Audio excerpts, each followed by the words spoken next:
Chiefs Kingdom, Mel Kiper's first mock draft of 2026 is here. Today on the Chiefs Report by Chat Sports, we are going to break down what he thinks the Kansas City Chiefs are going to do at number 9.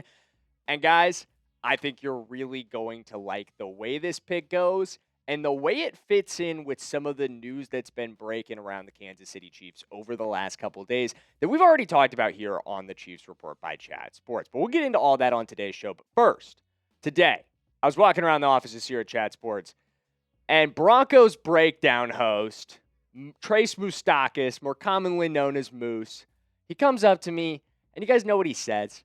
He says, I was looking at your Chiefs videos, and the last one didn't even get 100 likes. He was saying the Chiefs Kingdom is weak. Obviously, we didn't make the playoffs this year. They're in the AFC Championship. We got to show them we're still winning here in the offices at Chat Sports, though.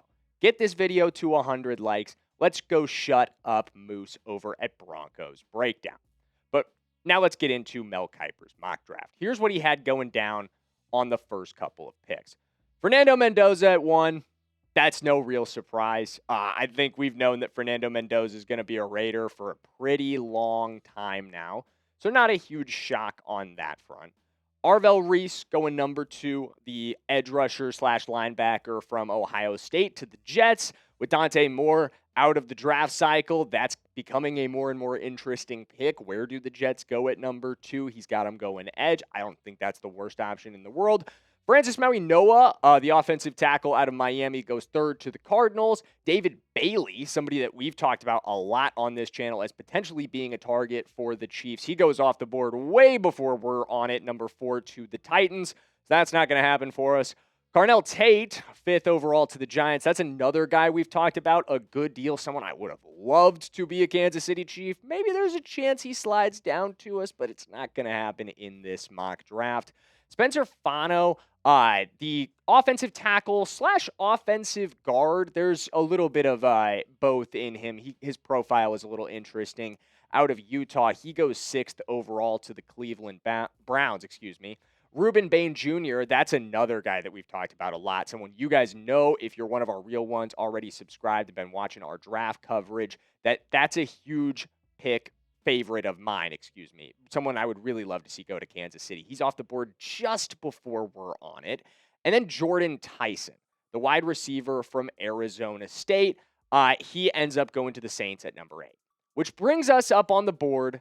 Number 9 overall, the Kansas City Chiefs will select, drum roll please, it is Jeremiyah Love, the running back out of Notre Dame. I told you guys you were going to like it. I know. We've done draft targets videos before. You guys know this is one of my favorite draft targets if you've seen those. And I know it's one of yours. I read the comments. I hear what you guys have to say.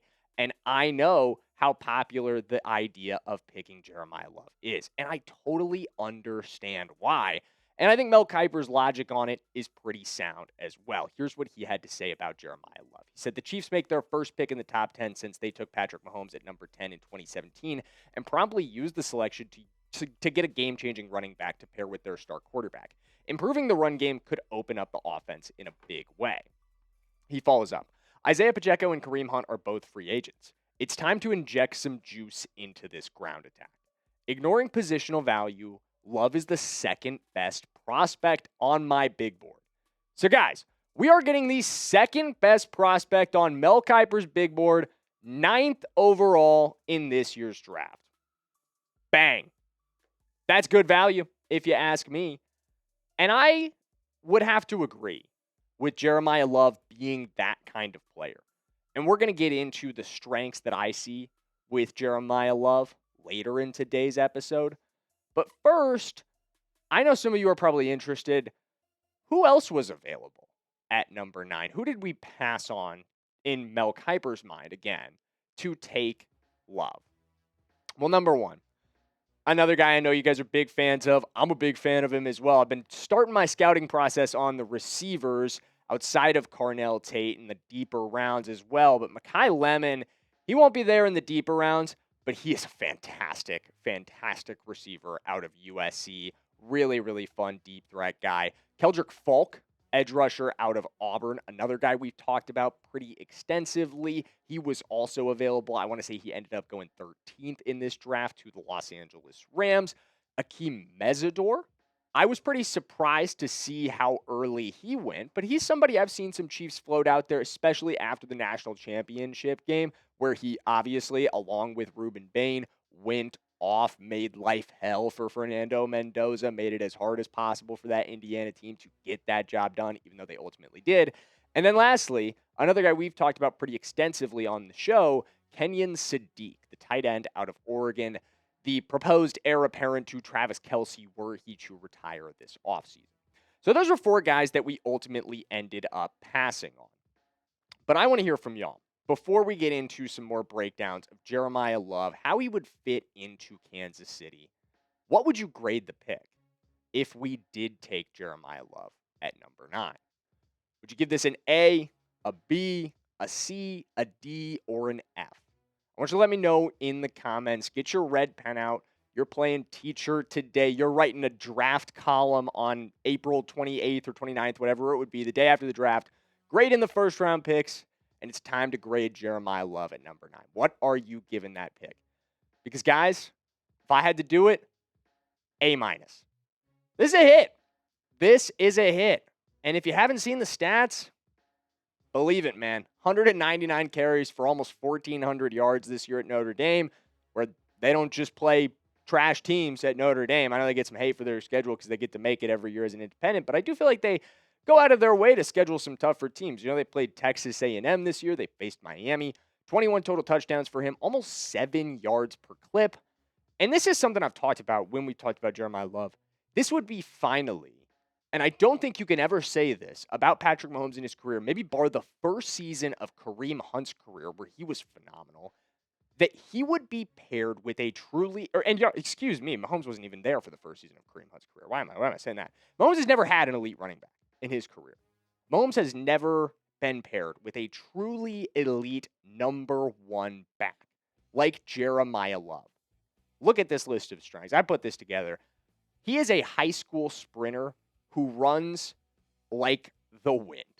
There is just no other way to describe it. I grew up in St. Louis in the same city that he did. He's a couple years younger than I am, but he was setting track records all throughout my high school career, all throughout his high school career. He's agile. He's excellent body control and just an arsenal of moves to make you miss, whether it's a hesitation move, his spin move is unbelievable. Reference that Pitt game if you haven't seen it. It's one of my favorite highlights of the college football season. And he offers you a ton of versatility with his receiving skill set out of the backfield. He's not just sticking in his chest and he can go right up the middle. He can go on wheel routes. He's got pretty high level ability as a route runner as well. And I think the thing that I love most about him, along with the arsenal of moves, he's got great contact balance. You are not just going to bring one guy at him and bring him down with a single tackler. It's going to take 2. It's going to take 3 guys to bring down Jeremiyah Love. So I'm on board with the idea of the Kansas City Chiefs drafting Jeremiyah Love. I think it would be exactly what our offense needs. And I think it makes perfect sense with what we've been hearing around the Kansas City Chiefs over the last 48 hours. The breaking news that's been coming out. We're going to break down how Jeremiyah Love fits into all of that in just 1 second. But before we get to it, I've got to give a shout out to the sponsor of today's video, and that's Prize Picks, guys. The big game is almost here, and there's no better way to cash in during America's biggest sporting event than Prize Picks, where it always feels good to be right. And since the big game is around the corner, that also means it's your last chance to get into the football action before next season. So close out the season right with Prize Picks by getting $50 instantly in lineups when you play your first $5. With the new social feeds feature, you can share Prize Picks with your friends. You can copy lineups from winners with a single click, copy lineups you like, or use them as inspiration for your own picks. You guys can even follow Prize Picks partners like me and tail or fade our picks with just 1 click. It's really cool. And speaking of that, I've got my lineup built for this weekend's matchups for you guys. I'm taking the less on Jarrett Stidham's passing yards. I'm going with the more on Ramondre Stevens' rushing yards. And then I'm going with the more on Matthew Stafford and Puka Nacua. The yards for Stafford, the touchdowns for Nacua. You could tail me on this lineup. You could fade me on this lineup. Whatever you do, just do it at Prize Picks. And when you download the Prize Picks app today and use code CLNS to get $50 in lineups after you play your first $5 lineup. That's code CLNS to get $50 in lineups after you play your first $5 lineup. Prize Picks, it's good to be right. Indeed.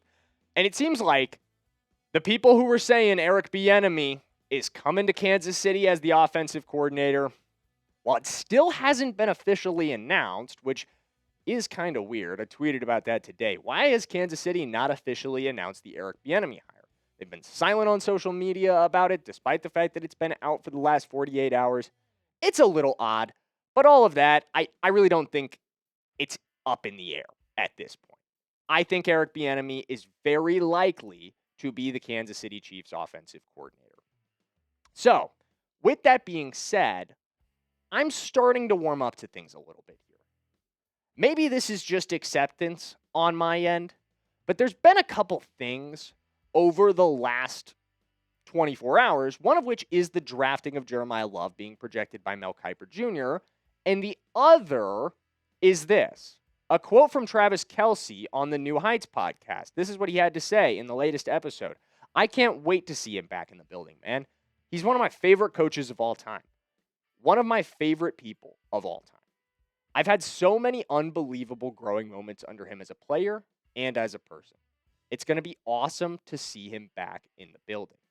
That's interesting, right? Like, as much as I am not a fan of the idea of retreading back to Eric Bieniemy, of retreading back in any way at all. I would have had this same take if it was Mike Kafka that we hired. I would have. It's nothing to do with Bieniemy personally. I do like the discipline that he brings back. But what I like even more than that is the idea that he is somebody that Kelce and Mahomes want to be here. Mahomes posted a picture of him on his Instagram story today. Literally as I was walking into the studio, that got posted. So both of those two guys have already sounded off positively on him. And if they're in favor, then I'm starting to lean towards being in favor. Especially if this is part of a grand master plan on the part of Brett Veach to bring in Jeremiyah Love and pair him with one of the greatest running back coaches of the last 20 years in Eric Bieniemy. Eric Bieniemy could develop Love.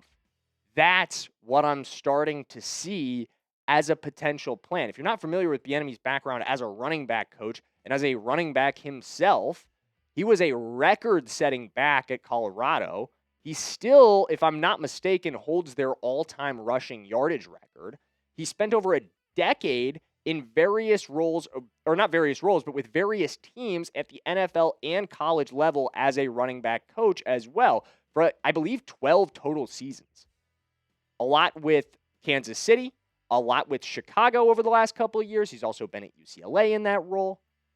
This investment, if this is the case, if this is the plan, in the way that I think it is, in the way that I think it's starting to come together for me, you'd have to increase the run rate.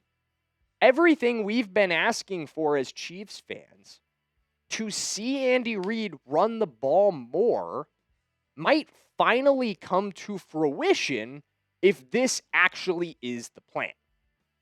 And I think there's a good chance that it is. It's all starting to come together in my mind. Do I sound like a conspiracy theorist to you guys right now? Am I that guy pointing at the wall with the board and all the crazy lines going together? I don't know.